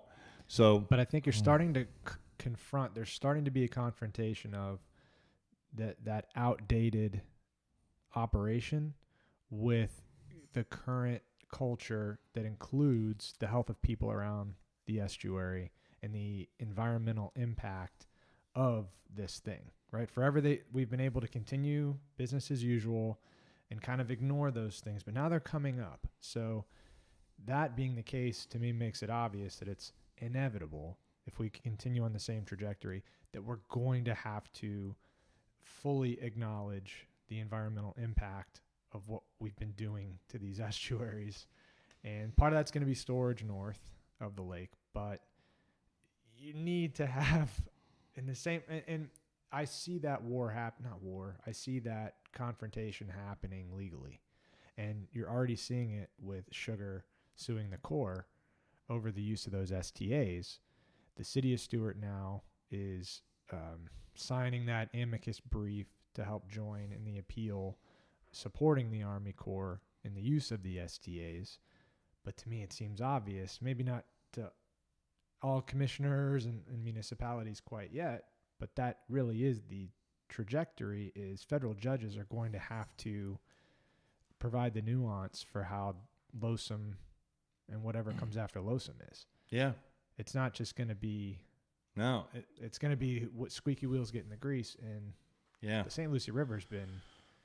100 years. Destroyed for 100 years. It's been abused for 100 years, It doesn't even, I'm sure the river doesn't even recognize itself anymore. It's just, and part of that is the legacy muck, right? Like, we talk about the EAA reservoir being operational, and now we'll go get the muck, but every discharge kicks. What's even in that muck? There's all kinds of stuff. In fact, some of the samples that they have done, it shows these legacy minerals and legacy chemicals in there, like DDT, that we've outlawed since the 70s, right, is still locked up in the muck down there. Arsenic that they used to use as they would use that as herbicides. It was like a early form of herbicide. So there's all these different kind of chemicals that are locked up in that muck there. They've just been there for decades and decades, and they get fluffed up a little bit when the water's moving or when the wind creates a little bit of problem. So that's definitely something that's got to go. And sooner or later, but as long as you're still doing discharges, you just keep adding to it anyway. Mm-hmm. And a lot of that muck is coming from the canal more so than the lake itself. But the whole system needs to be changed, like you're saying, and that's the thing: is that who can you get to figure out how to order the Corps to do it? It's got. We know. I don't care what party the president is from. They haven't done. No president from 1925 until now has made a difference in this system. None of them have ordered anything to be done, and that's the problem. No one's cared, and then Congress hasn't done anything. So that's where we sit. We sit with our, what else can we do? And if a federal judge can do it, awesome, let's do it. And great. We'll name something after him. It'll be great. It does seem like I said the stage is set for that, because you have now within that Sugar case, right? The federal judge said they have to include the environmental impact. An environmental impact study needs to be done for the land around that STA. Well, what do you think the environmental impact is going to be of discharging polluted water into an SDA? That's its function as a filter. Yeah. So, well, what about over here? Yeah. Right? All right. So that's it. It has to happen. Right. Might as well. Yeah. That's the next step now that we're considering environmental impacts of where this water goes. The Everglades kind of led that charge with its parts per million. And then now we're talking about even the STAs. But if this giant apparatus that gets increasingly complex with STAs and reservoirs is only if it starts to turn into this burden of just managing those, That's what's going to happen. and then we're still getting discharges that the grass in the STA is we're healthy. we're going to have things that happen. I don't have a crystal ball, and I don't pretend to understand the system well enough to make this statement, but I'm going to say it anyway. There's going to be some unintended consequence. There's going to be some, we can't do this because of that one that we already created over there. We got to do something over here. And there's going to be some of those things that come up 10 years from now that will be like scratching our head, like, just, are you kidding? Like, how did we not see this coming? Unless and until the leaders here are just as loud about the that too. Yeah. Environmental impact of that water here. I think the preciousness of this estuary. Yeah. We need to hand out copies of Ernie Lyons. Oh, yeah.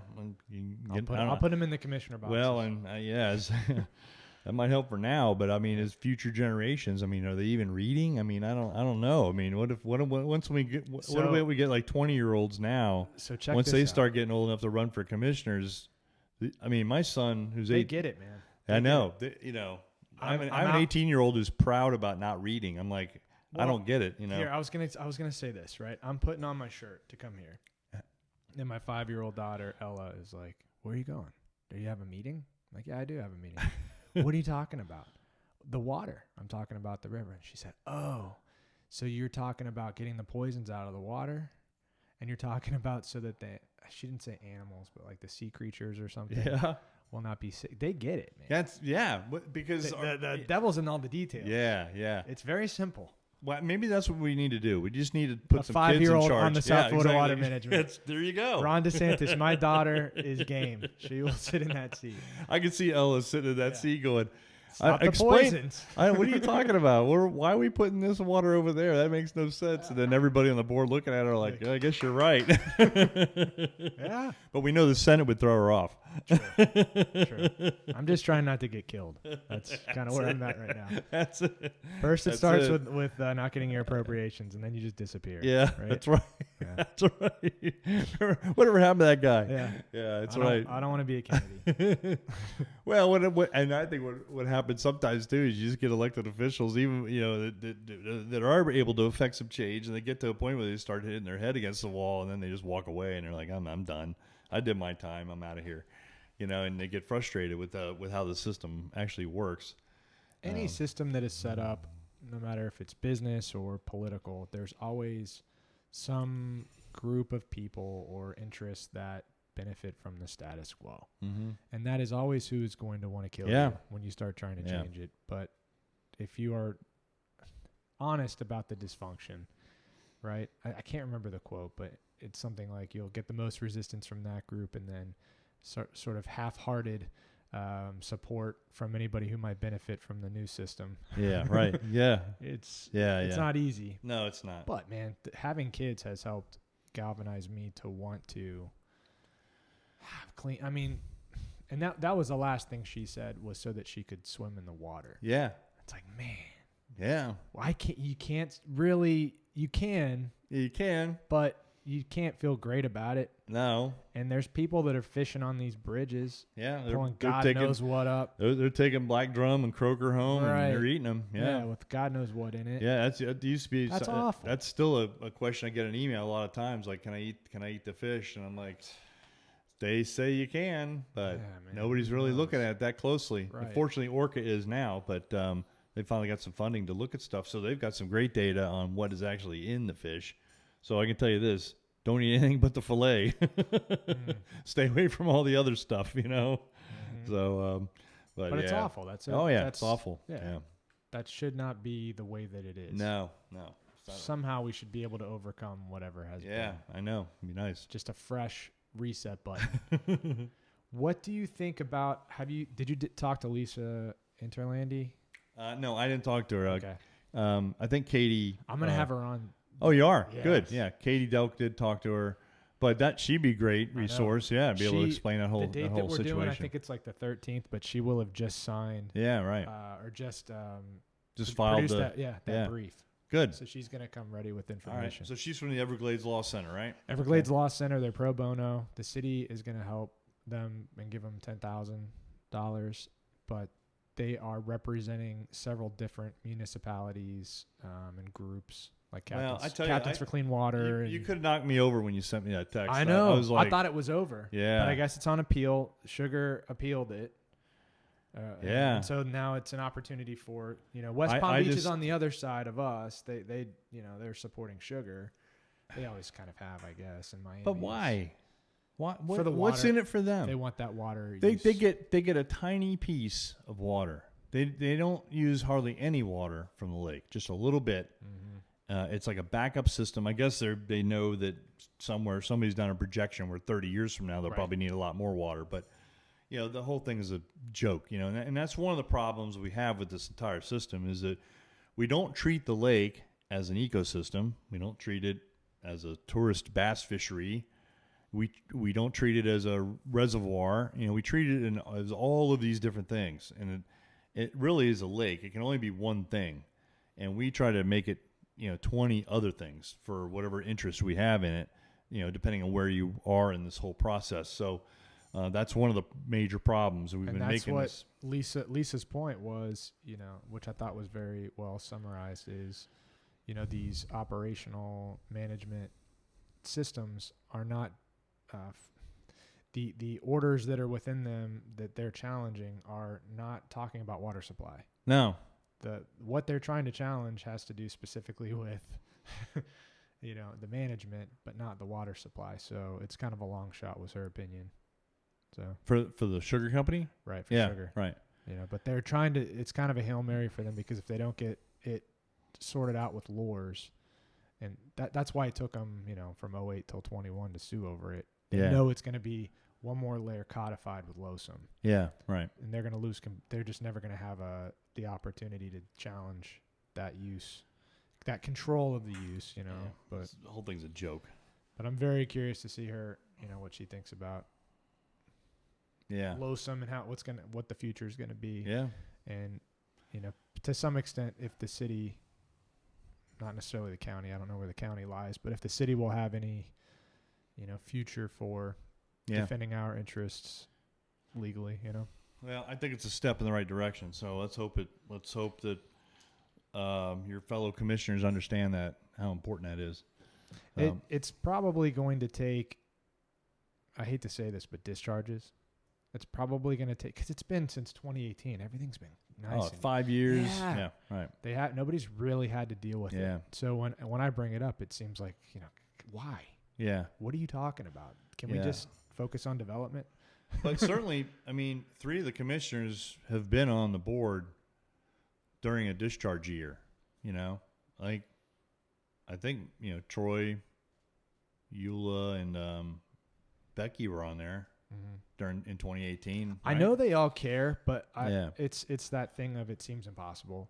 And it seems like I don't there's understand. the feeling that there's nothing you can do. See, I would look at it totally. I would look at it totally different. I've written the columns already, but I look at it totally differently. I think that Stewart has everything to lose, and should gain. Well, yeah, and should be fighting with everything it has. Yes. Instead of just I don't want to ruffle any feathers. That's not worked for 100 years. It's not worked. And look at the current environment legally, right? Yeah. We just settled with 3M.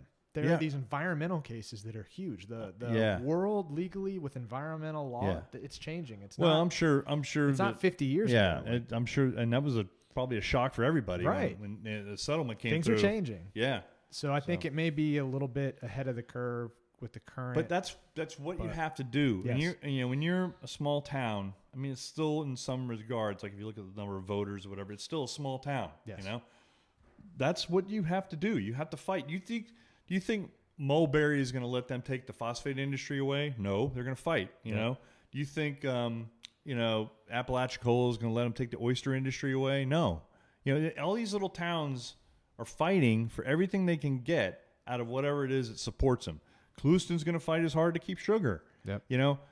Why shouldn't Stewart fight to keep clean water? Yep. Like that's what you have. That's your resource. That's what It's all you have. That's all you have. You're a peninsula surrounded on 3 sides by that river. Yeah, exactly. Like this is it. Just fight for it. Yep.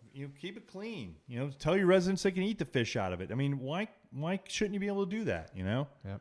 just because of some government sanctioned system that was designed before you were born. Like, it doesn't make any sense. That doesn't mean it was right. It just means that that's what they thought of back in 1900. You know, nowadays it's different. We live in a different world. Yep. Change it the way you need to, you know? My greatest, not fear, but my greatest tension is that LOSUM makes it just good enough that we give up. You know, it's not bad enough for anybody to get upset. There's no more 2016 and 2018, even though there's still discharges, you know, and nobody, it just, well, this is the problem I have with it. And I brought this up a year ago when they were messing around with the computer models on LOSUM. And just, you know, I'm not going to pretend like I understand all this stuff, you know, so clearly. I'm just some guy who's been, you know, I feel like you've been covering it forever. Yeah, but I feel like a little bit of like, I still feel like a little imposter, you know, whatever they call it, imposter guilt or whatever it is. I mean, I still feel like I'm faking it, you know. So the year ago, the Army Corps is having these meetings with the City of Stewart and the Rivers Coalition and everybody else who would listen, saying, "Oh, our computer model says, you know, computer model A, you know, what were the things they called? They had A, B, C, D. They had like these different zones and different options. Double A, B, B. That's Yeah, right. Those preferred alternatives. So they had like A and B and all these things. And they're, you know, everybody starts coming out at this Rivers Coalition meeting saying, yeah, take BB or something like that, or you know, we want AA or whatever.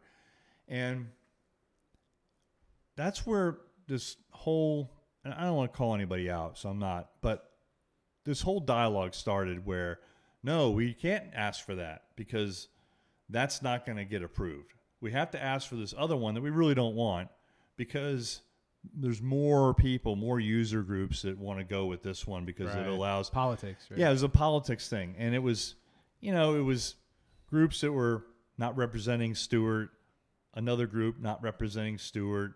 You know, these are all groups representing the whole area. And I'm kind of thinking, and you know, another couple people that were closer to Stewart and Martin County, and they were both saying, no, and all these people are telling me, no, you got it wrong. You can't be asking for the most extreme option that would benefit Stewart. You have to be more political so that it gets accepted, so that everybody can get what they want. I'm like, wrong. That's not what you want. You want to be the one that fights for what you really want. You don't want to fight for, this option's okay. Fight for the absolute, negotiate for absolutely what you want out of this. Because this is your only opportunity to do so. If you give in a little bit, you're not going to get that. You're going to get less than what you're giving in for. Sure enough, the Corps comes back a month later and says, oh, we're going to do this way. Now, mind you, this is the real problem I have with the whole thing. These were computer models that they're running. Right. This wasn't real life stuff yet. Yep. And I'm thinking, what if you get that storm? What if you get that wet season from hell? Rains on the whole system. Yeah, it rains on the whole system. It rains from March until November one year. You know, I mean, what if these extreme things happen? You're all bets are going to be off, and they're just going to tell you, oh, sorry, we can't do it. You know, I'm like, you got to push for harder, for more. You want no discharges. You have to push for whatever model has 0 discharges to Stewart 365 days a year, 20 years from now. That's what you have to push for. You can't give in a little bit. That's not going to work, Ed. You don't understand, Ed. I'm like going, you know, what don't I understand? I've lived here my whole life. I have generations of family that have lived here. We all have a problem whenever the river turns to garbage. Like, I don't understand why anybody else doesn't have a problem. That's my problem. I'm going to piggyback on that. I mean, and we get passive and we hold back, right? No, we don't want to upset. We don't want to upset the Corps. We don't want to seem like we can't work and just be ignored and overlooked because we're just ridiculous. But at the same time, when the water level gets high, and you go to those meetings, everybody's losing their minds. Oh, they'll all lose their minds. They go from passive, like tentative, to screaming. So instead of just fighting for your interests and nothing against everybody in that meeting, like I get it. Yeah. But we should go hard. Yeah. Go hard. Go hard when it counts. Yeah. You know, instead of passive, you know, kind of like back and. Yeah. That was my problem. I was just like going, y'all, everybody is going about this the wrong way. But whatever, you'll get, when the river turns to crud, I'll say, well, it's on you because you guys are the ones that wanted this crappy ass system, So, oh well. That's the lake restoration mode is what worries me, because I don't remember the exact.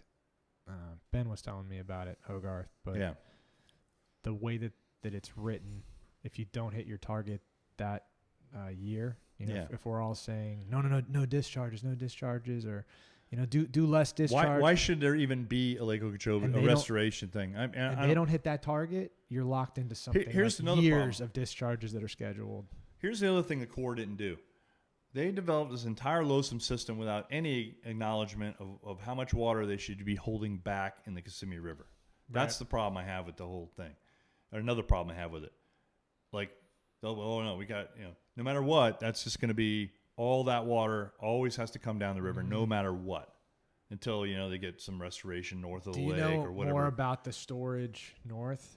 I don't know. No, but I'm kind of ignorant about when that's... Okay, let's break this down. What are we talking about? We're talking about the Kissimmee River Basin, which is 50 miles wide and 100 miles long. So what are we going to do with 5,000 acres or 5,000 square miles of rainfall? Okay, once you've solved that problem, okay, come back to me with where you're going to put it. Because I don't care how much they put up there, it's not going to make a difference. Because the whole system's sucked. No, you want to put... you want to put an EA reservoir north of the lake, okay, knock yourself out. That'll save what, 10% maybe? And then you add it to 10%, add it to 2%, add it to 5%. Okay, great. We only have half the size of discharges. Good news, Stuart, you're only going to get 75 billion gallons of water this summer. I mean, that's where I have a problem with this entire system. Mm-hmm. It still doesn't take away where the water is going to go. It's still going to go, like you said, it's still designed to go two ways. That's it. And I don't care what happens until they can't go east. We're looking at LOSUM 4.0 before we get to the point where I can finally go, oh, okay, well maybe there is a little bit of a reduction. When I get, I can't tell you what's more. I can't, to the eye, I can't tell you if 30 billion gallons in a season is bad, or 70 billion gallons is bad, or which is, definitively worse for the creatures and the ecosystem of the St. Lucie River. They're both bad. I know that when you get over 100 billion gallons is really bad, but I don't know what the scale is, and I know there's no research done on that. But, why is there any? There should be zero. That's where we should go back to. That's what Mother Nature intended. We zero. Should be draining into the lake. It should go from the yeah, exactly. It should go the other way, or should go. It just should go south. And if it, I'm going to say right now, I apologize to the Miccosukes and Seminoles, but if it goes south and floods out the Tree Islands, I don't care. It has to go south. That's where it had to go. That's where it used to go. And you know what happened, Chris, back in the old days when they had wet seasons? Those Tree Islands got flooded. That's what happened. The deer drowned. That happens sometimes. And then in dry years, their populations came back. It's just a cycle of how life goes. So I can't have, Everglades advocates being angry. I can't have Indians being angry. I can't have park rangers being angry in Everglades National Park or Big Cypress. The water used to go there. If we somehow magically or moved the sugar out of the way and made the water go south overnight, then it would be wetter than it is right now instead of drier. And that's just the reality of the situation. But zero of those discharges should come to Stewart. Zero. And it isn't because of any other reason. Then that's how it was designed. That's how Florida was designed before man got here and messed it all up. So that's just the way it works. It's a little bit speculative, but do you think that part of it is the potential for that sugar land to become real estate? Absolutely. Protecting that. 20 years from now, our conversation isn't going to be, oh, I hope we can get some sugar land to put a flowway through it. Our conversation is going to be, the town of, make up a town name, Celebration. Wow. Too bad they put that right there, smack dab in the middle of everything. They always name it after the animal that they displace. Yeah, right. So it'll be the sparrow. Right. Yeah. Welcome to Seaside Sparrow. Sparrow City. where you'll find 0 sparrows. Yes, exactly. They never were there. Right. Yeah, that was funny. That was a Carl Hyacin column he wrote years ago with Miami Herald, where he said they've run out of names for these developments. They should start naming it after what they displaced. Yep. And I just can't help but think that every time we have a new one, like the Osprey Preserve that just popped up next to my house up there. I live in Pinecrest Lakes, which had no lakes when I was a kid growing up, and there's no Pinecrest. I don't know what the crest means. No. It was just a big marsh and woods. And now we got Osprey Preserve. I'm like, where are the ospreys? They don't live there. I'm still looking for the port in Port St. Lucie. Yeah, exactly. Where's the port? Yep, you got it. I absolutely. So there'll be some town, halfway between South Bay and Clewiston, homes from the 400s, pickleball, this great quality of life, Yes. and we can't put the water there because they're worried about being flooded out by the next, 11-inch rain we get.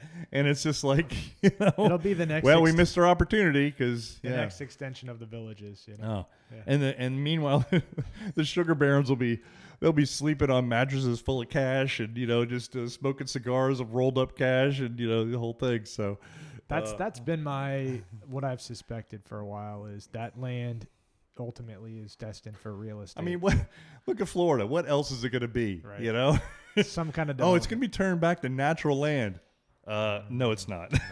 It'll be something else. And it's somewhat tinfoil hat, but I almost wondered if that's what that consent decree was. It looked really, really good optics. Everybody saved America's Everglades. Yeah, right. We all saved America's Everglades, but all we kind of did was made sure that water can never go south. Yeah, exactly. That land can never be. Yeah, exactly. I know it's a little tinfoil, but I wonder. Yeah. If that's what we were doing here. The seaside sparrow town. Oh my God. We need to put a bounty out for the sparrow. In fact, I think I should write a column putting a bounty out. There's got to be somebody who can find it. Just find one. I'll pay you $100 for a photo of the sparrow.